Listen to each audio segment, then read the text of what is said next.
world today is experiencing a substantial demographic change.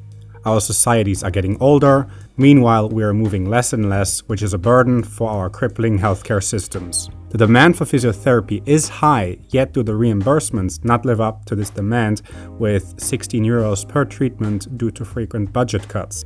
Ultimately, the patient is the one who suffers. German physiotherapy is at the forefront of this misery. While students pay 5-figure tuition fees for a 3-year education, the average salary caps at 1,800 euros before taxes. This puts a lot of professionals in an existential crisis. Physiotherapists refuse to work or are forced to quit their job. But there are a few exceptions, one of which is the Körperwerk franchise, setting new standards in Germany. For this episode of PhysioTutors TV, we met with their founder and CEO Markus Kinkelin for an interview to find out their secrets.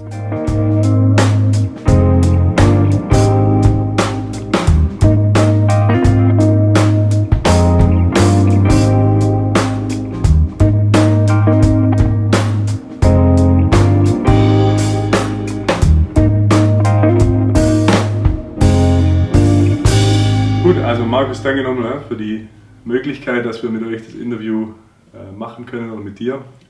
Die erste Frage, oder was uns interessiert und unsere Zuhörer ist, wie seid ihr überhaupt auf die Idee Körperwerk gekommen? Ja. Abendfüllende Frage. Also es gab mehrere Grundüberlegungen. Die eine gibt uns jetzt seit 10 Jahren und wir haben einfach vor 10 Jahren festgestellt, es gibt den Physio-Bereich und dann gibt es einen Trainingsbereich. Und wir haben gesagt, eigentlich gehören beide Welten zusammen und niemand hat es so umgesetzt. Der klassische Physio-Bereich hat seine Behandlungszimmer, vielleicht irgendwo eine kleine Ecke für Training, aber bietet oder hat zumindest damals nicht Training in einem nennenswerten Umfang angeboten. Und zu der Zeit war es einfach so, dass Patienten vom Physio, wenn Aktivität gefordert war, in ein klassisches Fitnessstudio gingen. Und dann haben wir gesagt, nee, das machen wir selber. Das war das eine. Dann war die Überlegung, dass wirklich, wenn man sich die Evidenz hier anguckt, bei den Dingen, mit denen wir zu tun haben, chronische Rückenschmerzen, chronische Nackenschmerzen, postoperative Zustände, Arthrosen, dass das, was hilft, ist einfach Aktivität.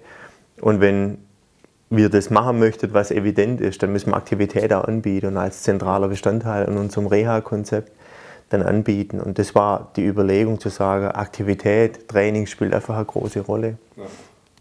Und der dritte große Punkt war letzten Endes, dass das Forum, wie wir Physiotherapie anbieten in Deutschland, oftmals sehr verstaubt war. Klassisch kennt jeder irgendwo die Praxen im Keller, Vorhang abgetrennt. Das ist einfach nicht mehr das, was Menschen heute im 21. Jahrhundert möchten und erwartet. Die verreisen, gehen weg, gehen in Hotels, haben einen ganz anderen Standard, was Service betrifft, was Ambiente betrifft, was Einrichtung betrifft. Und dann haben wir gesagt, okay, wenn wir es schon machen, dann muss man so Themen auch berücksichtigen. Das war also die Hauptüberlegung.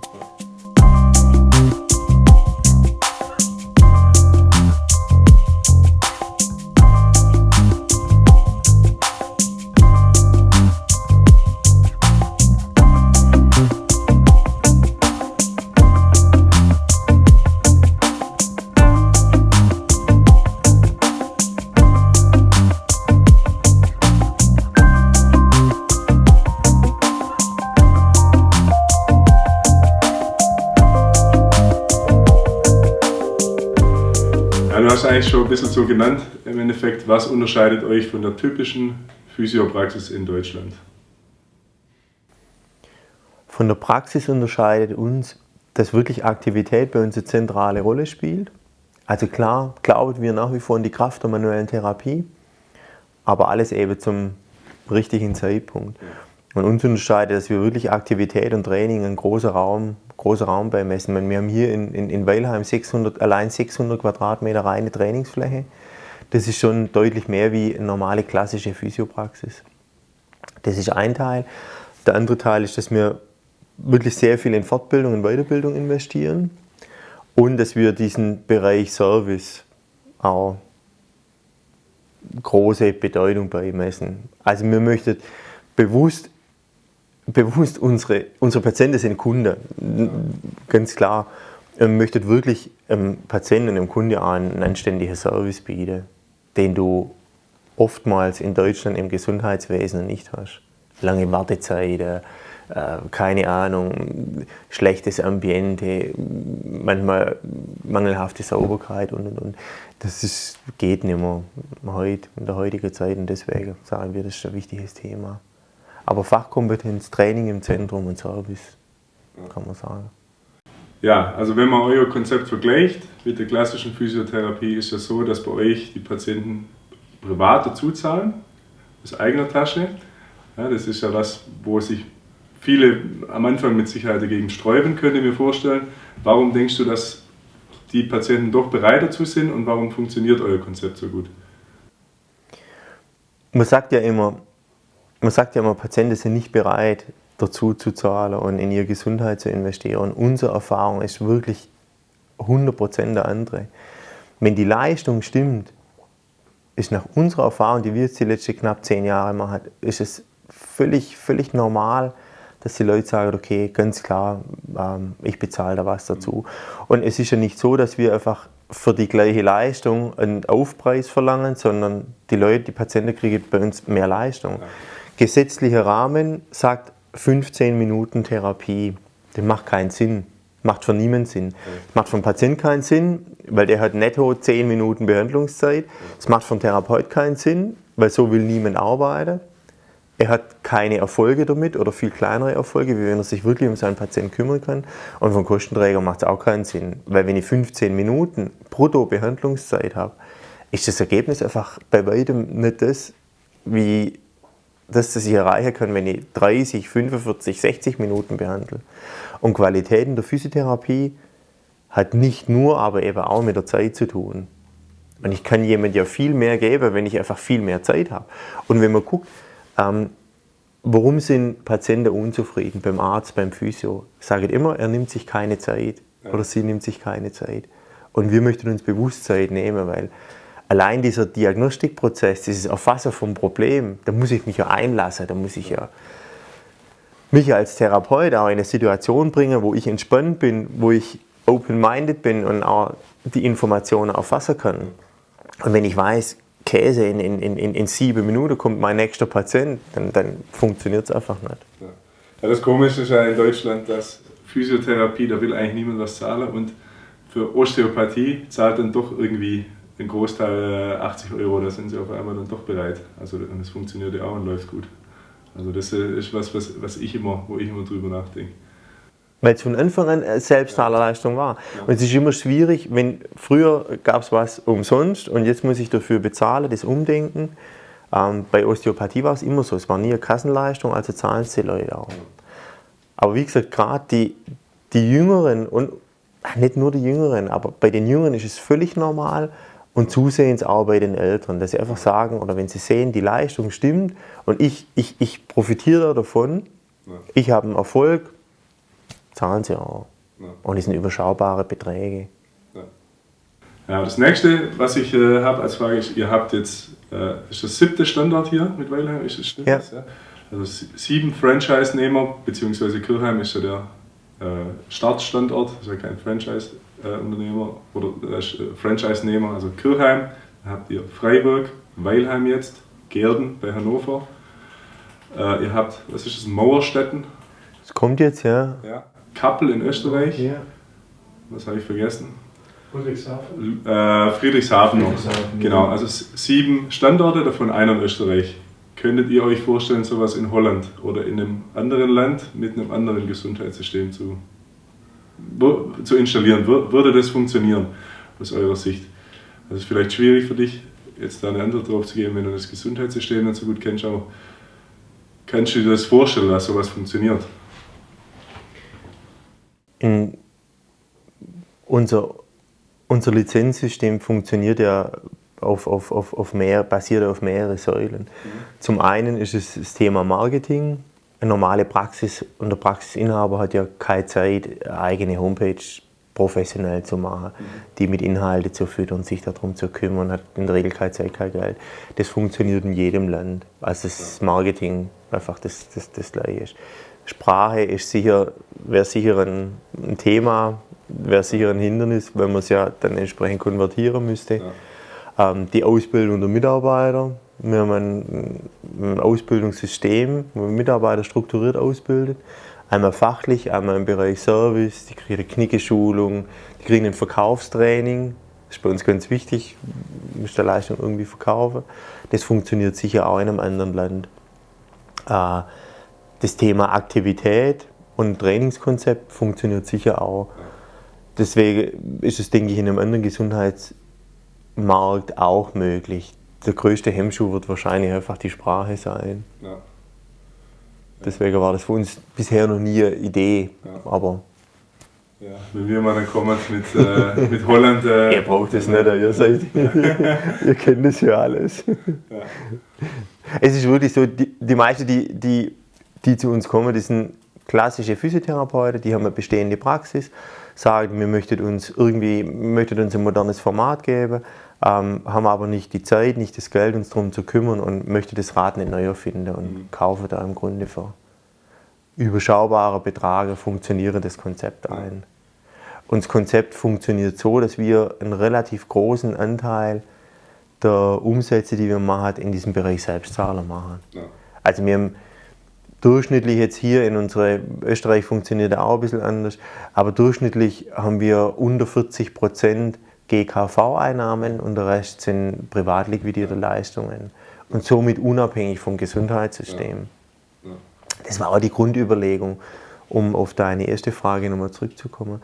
Dadurch, dass wir nicht wissen, in Deutschland, Holland jetzt, wie hier auch, geht in die gleiche Richtung irgendwann. Wohin geht's? Wir haben gesagt, wir müssen uns einfach lernen, uns und unsere Leistung wirklich zu verkaufen. Ja. Und so darzustellen, dass ein Patient auch sagt, ja, das ist es mir wert. Unabhängig, was sich irgendwelche Köpfe in der Politik oder in der Versicherungswirtschaft überlegen. Ja. Weil sonst bist du immer abhängig von anderen Entscheidungen. Ja. Das war die Idee.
Was ist mittel- oder langfristig eure Vision und wo siehst du jetzt im Moment noch Handlungsbedarf für euch, für euer Konzept? Also was kann sich jetzt noch verbessern und wo wollt ihr irgendwann mal hin?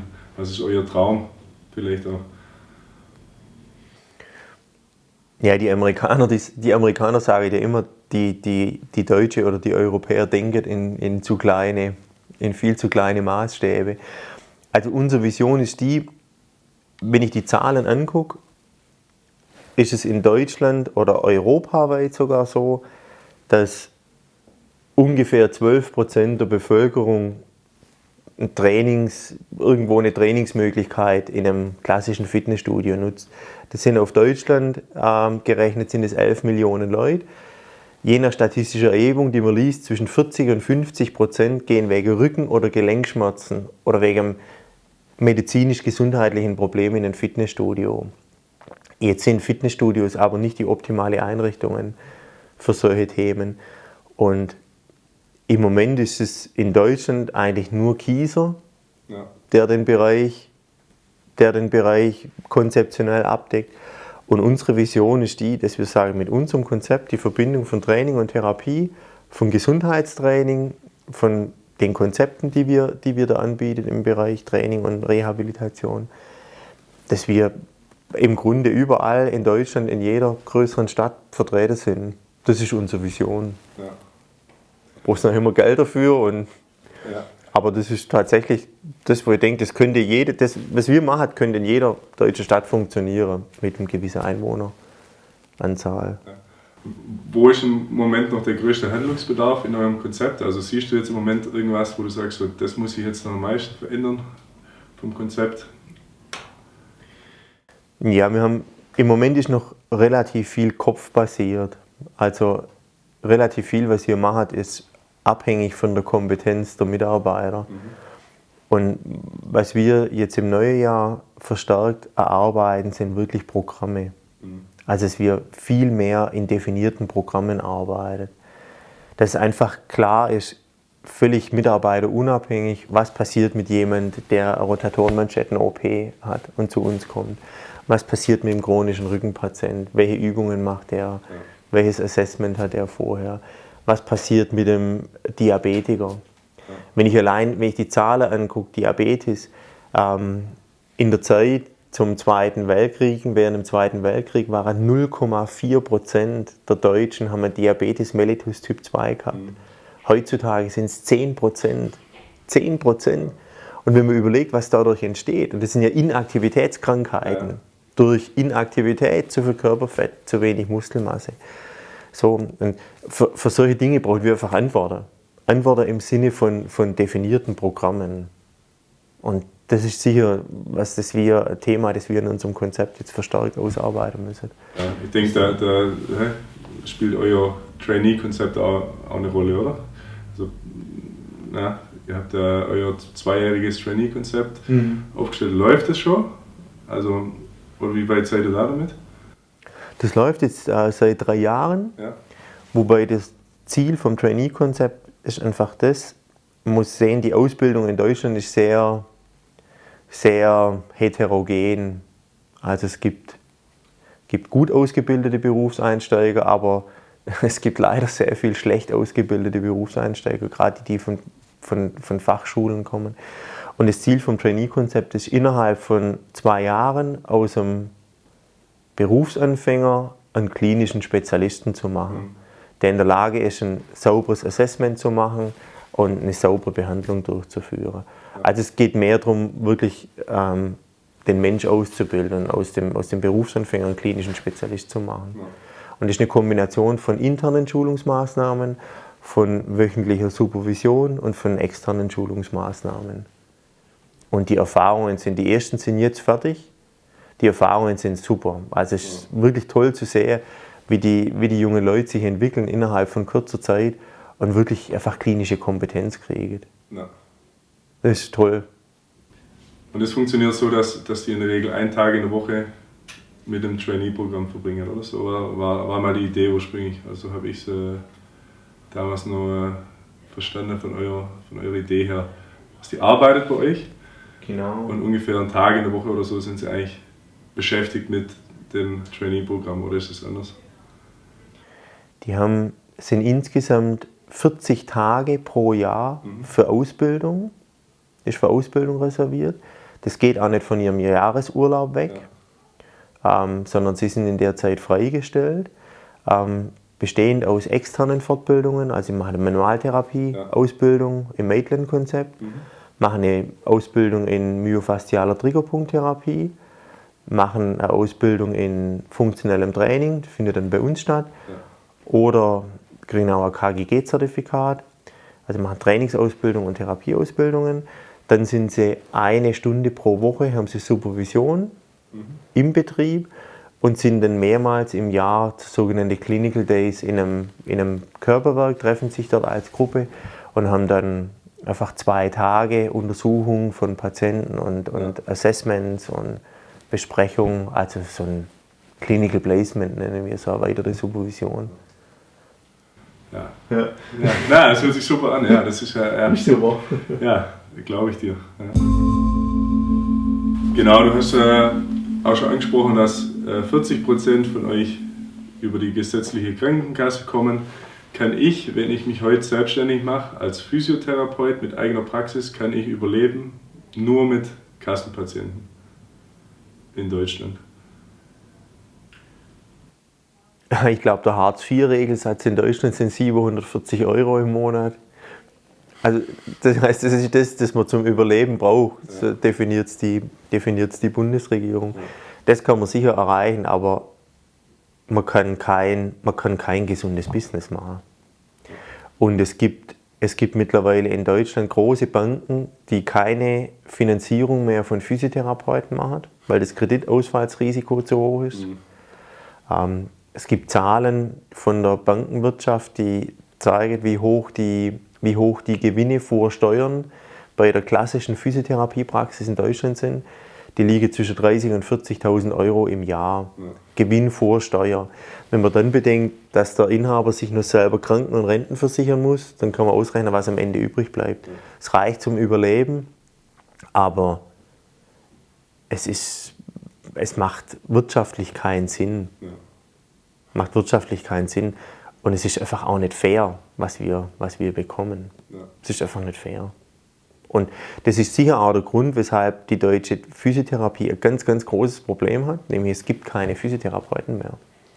Es ist zu wenig Geld im System, die Bezahlung ist zu schlecht, es kommt zu wenig Geld in das System, die Gehälter sind schlecht. Ich glaube, das Durchschnittsgehalt des deutschen Physiotherapeuten Ost und West sind 1840 oder 1850 brutto. Ja, da kann man es niemand verdenken, wenn er sagt, okay, ich mach was anderes.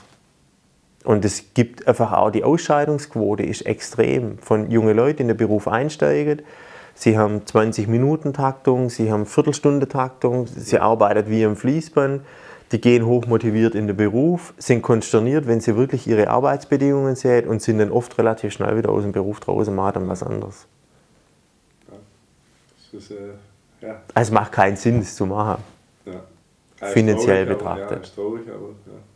Aber es gibt andere Möglichkeiten, also bei uns und auch andere Kollegen, die wir einfach sagen, wir möchten unsere Mitarbeiter anständig bezahlen. Erstens möchten wir es, zweitens müssen wir es, weil sonst kriegt man keine. Das ist einfach so.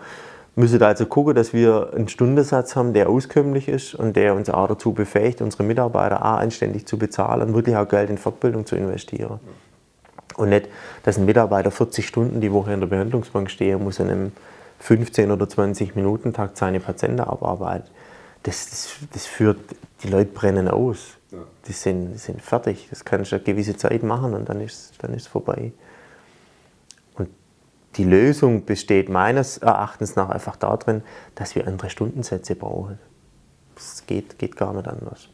Und anstatt sich da auf die Politik oder auf wen auch immer zu verlassen, müssen wir es halt selber in die Hand nehmen. Ja. Wir sind immer verantwortlich für die Umstände. Ja. Das sind wir. Man schiebt es natürlich immer gerne auf andere Dinge, ja. Politik und Gesellschaft und was weiß ich. Aber wir sind dafür verantwortlich, für unsere Umstände. Und wenn die Umstände schlecht sind, müssen wir es halt ändern.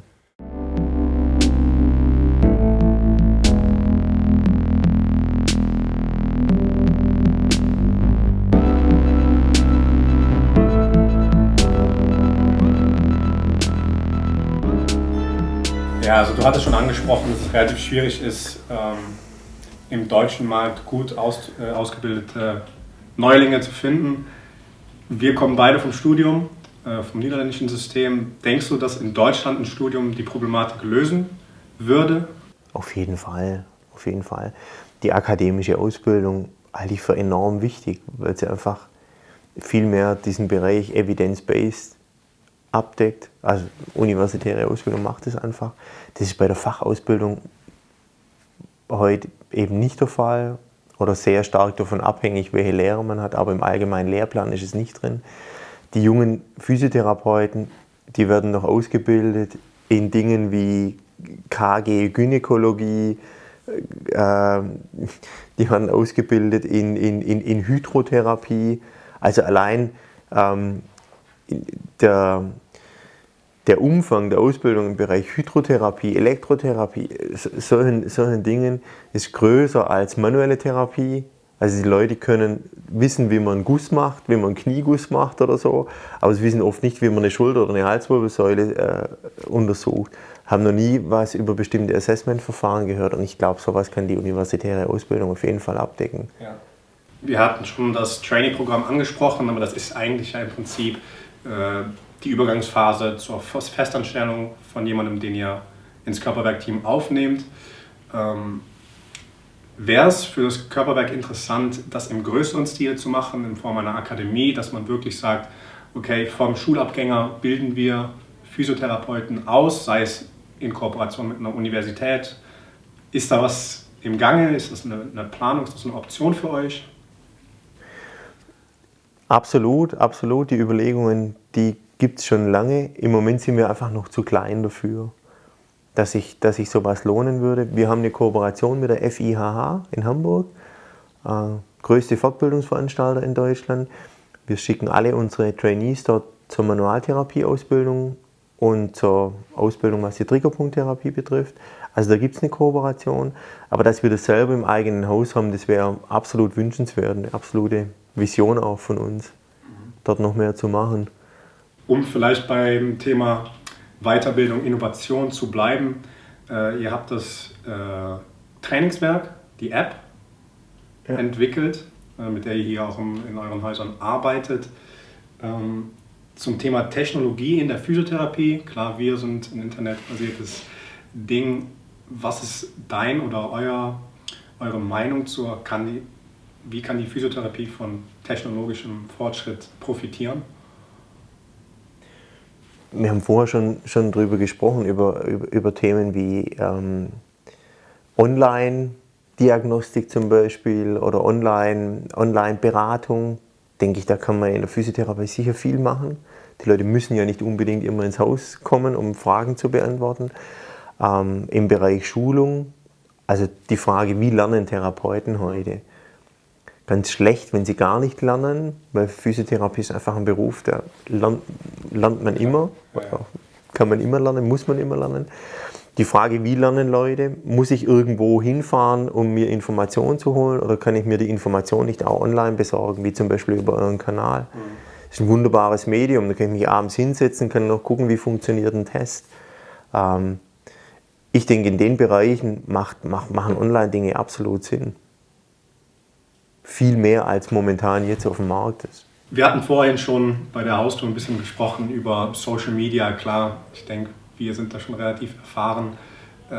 Wie ist das Körperwerk vertreten, auch vielleicht für Zuschauer, um zu sehen, wie kriegen die Informationen über euch? Seid ihr vertreten auf Plattformen wie Facebook, vielleicht auch YouTube? Ist da was in Planung oder? Ja, wir hatten mal einen Studenten, der da sehr affin war, Anfang des Jahres. Nee, wir sind auf Facebook vertreten, haben da jetzt aber im Vergleich zu dem, was ihr macht, relativ wenig Traffic. Wir versuchen, dass wir da einmal die Woche was einstellen, wobei wir einfach sehen, dass wenn wir fachliche Themen einstellen, haben die wenig Resonanz. Wenn wir einstellen, das Team war irgendwo im Ausflug und hat da und da irgendwas gemacht, also gesellschaftliche Themen, die werden sehr gern gelesen. Wenn wir fachliche Dinge posten, haben wir eher weniger Rückmeldungen.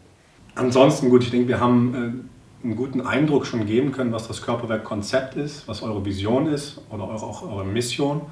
Gibt es sonst noch was du gerne den Zuschauern mitteilen würdest über euer Projekt oder über Entwicklungen? Irgendetwas, was wir nicht behandelt haben?